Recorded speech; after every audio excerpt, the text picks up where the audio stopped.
السلام عليكم، مرحبا بكم في قناة لي ديليز دو مامو. ان شاء الله تكونوا باحسن الاحوال وانتم تشوفوا في هاد لا فيديو. وصفتنا نهار اليوم راح نديرو لو غولي سهل، طريقة بسيطة، مقادير مضبوطة. ان شاء الله تعجبكم الوصفة تاع اليوم، وتكتبوا رايكم في الكومنتير، وتشترك فضلا وليس امرا اللي ما اشتركتش في قناتي، وضغطوا على زر الجرس ليصلكم كل جديد، ونتمنى لكم فرجة ممتعة.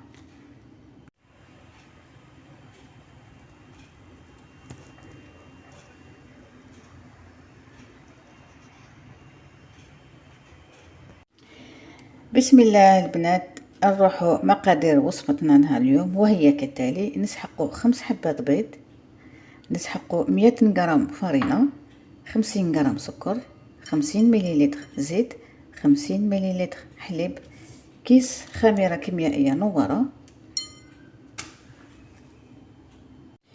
بسم الله البنات، نبداو الوصفة مع بعض. الحاجة الأولى نحية الصفار على البياض، هاولك درتو في البول، نخليه على جنب. 5 صفار بيض، هنا راح نزيد له قرصة تاع الملح. انا راح نضربه، تحبي بالخلاط اليدوي وانا راح نستعمل لو باتر. راح نزيد السكر، نضربه حتى يولي ابيض ويزيد في الفوليوم، يعني يزيد شويه في الحجم تاعو.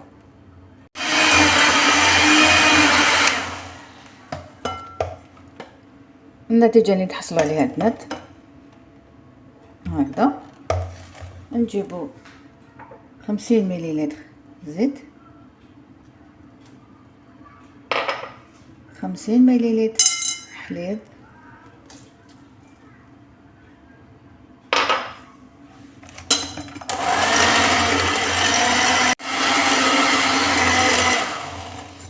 هنايا البنات نخلطو غير شويه برك باش مزيج تاع الحليب والزيت يندمج مع المزيج الاولاني. نخلوه على جنب.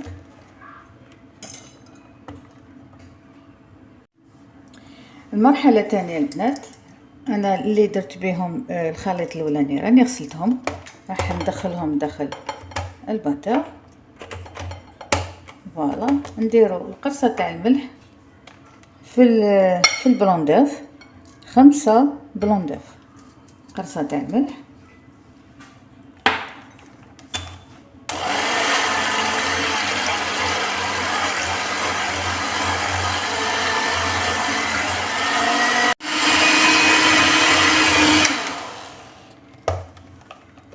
فوالا، دوكا نجيب 5 مغارف تاع السكر، راح نزيدهم على 3 دفعات.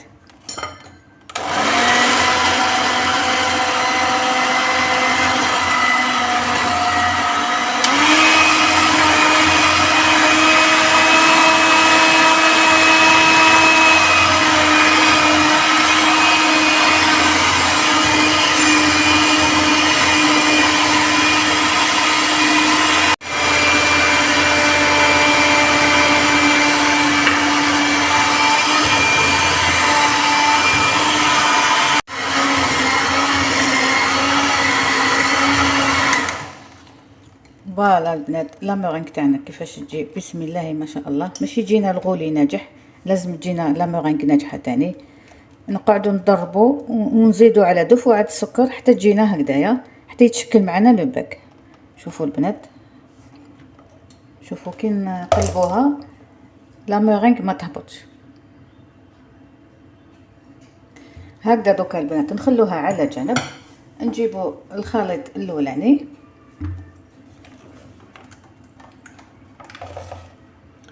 نجيبو اون سباتول،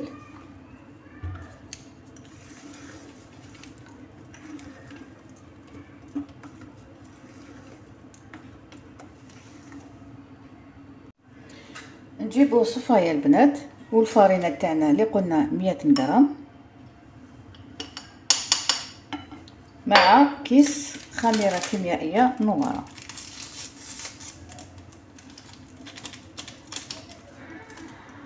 بسم الله.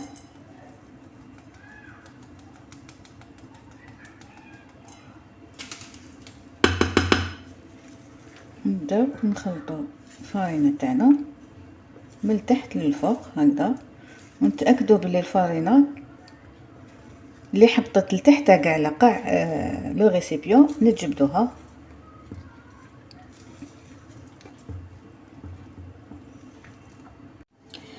فوالا البنات، الخليط تاعي بعد ما زدت له 100 غرام تاع الفارينه وتاكدت باللي الفارينه ما كانش لتحت، يعني في القاع تاع الريسيبيون هكذا. نجيب لا مورينغ تاعي، نبدا نضيف فيها غير بالعقل الخليط الاول.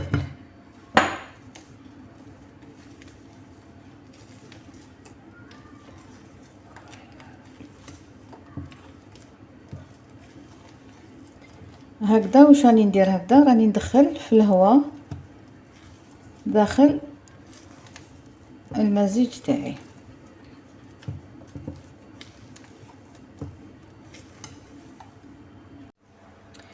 فوالا البنات، هنا بعد ما كملت خلط المزيج الاول مع الثاني، شوفوا واش تحصلنا ما شاء الله.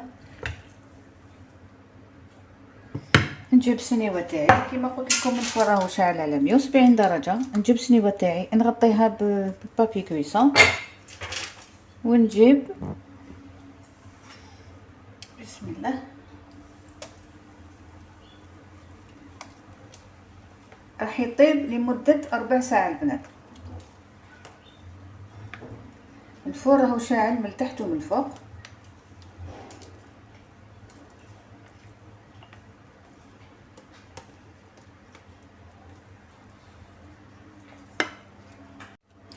فوالا البنات، نجيب اون راكليت كيما هادية ونستوي كاع على حساب السنيوه تاعي.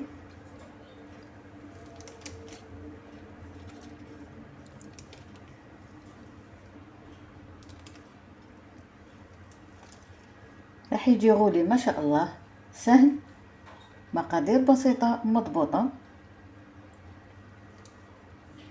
تقدري تحطيه مع قهوه مع اتاي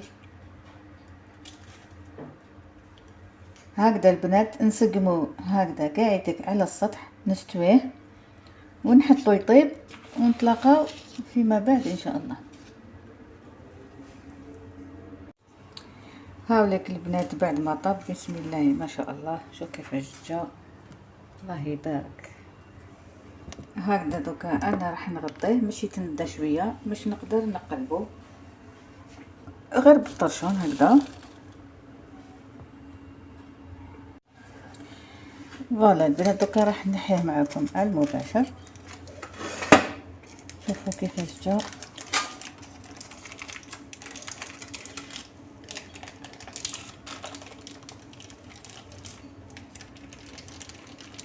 بسم الله ما شاء الله البنات غير بالعقل. كما قلت لكم غطيته ماشي تندى شويه باش نقدر نحيه بكل سهوله.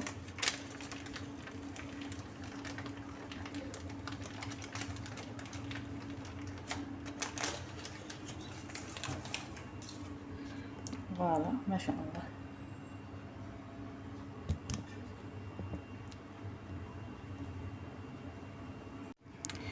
دوكا نجيب الموس نبدا نسقم في الاطراف هنا البنات. كيف شوفوا كيفاش راح نقطعو، راح نميل الموس ونقطعو هكذا.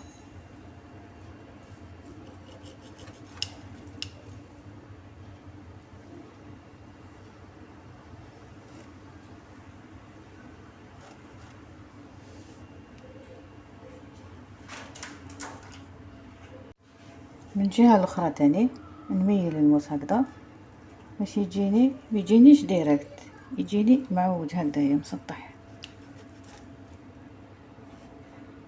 كما قلت لكم راح نديرو غير بالمعجون.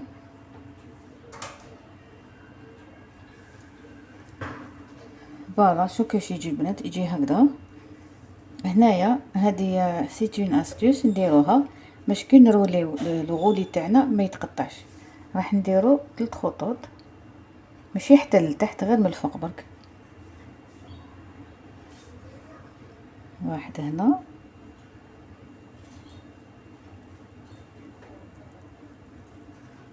وهنا والثالث قدامه. من الجهة الاخرى راح نديرو نفس الطريقة،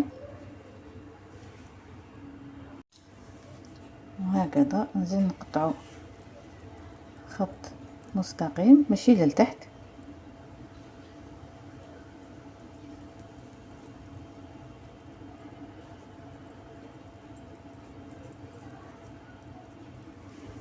دوك نقرب لكم الكاميرا تشوفوا.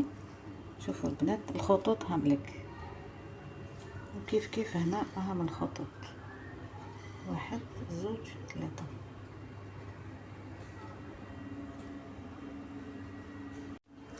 هاوليك البنات عاود رديتو في البابي اللي طاب فيه، ماشي لازم ديري ان اوتر بابي كويسون باش تدوريه. عندي المربى تاعي، المربى اللي ما نقدروش نستغناو عليه، مربى المشمش.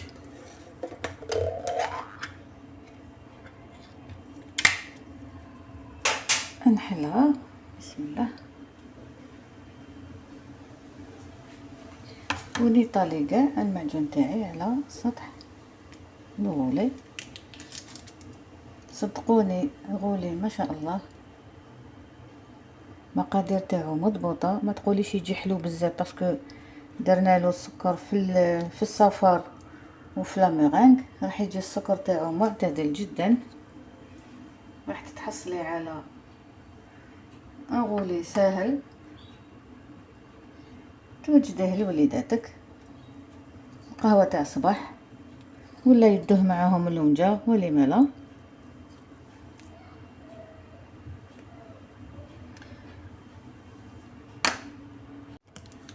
هكذا هيا تقدري تزيدي له اللوز يفيلي ولا حمصتيه ترميه من الفوق. انا راح نخليه هكذا الشكل العادي تاعو. نجيبو هكذا نبداو نروليو فيه، نستعينو بالبابي اللي طاب فيه.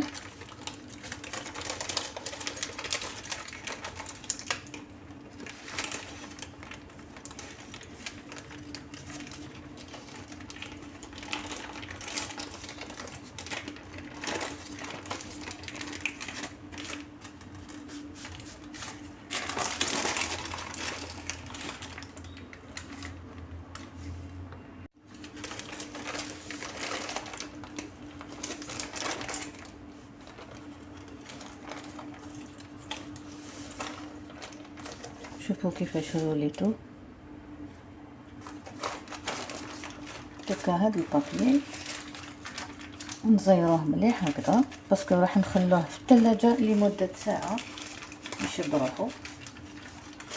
هكذا نضغطو برك على البابي باش الغولي تاعنا يقعد يشايد روحو.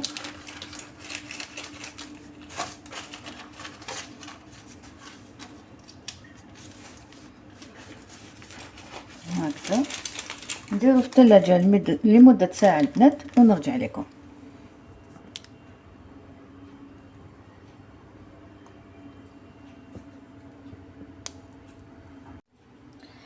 هاوليك البنات بعد ما خليته لمدة ساعة في الثلاجة كيفاش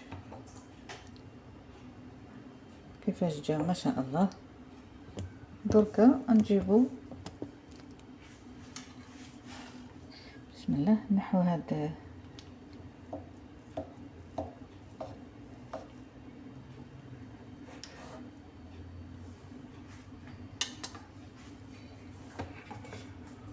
شوفوا كيفاش جا ما شاء الله.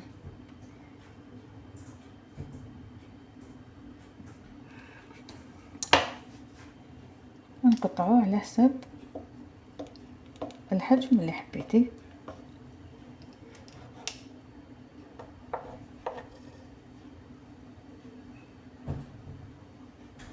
هكذا البنات نتلاقاو في طبق التقديم.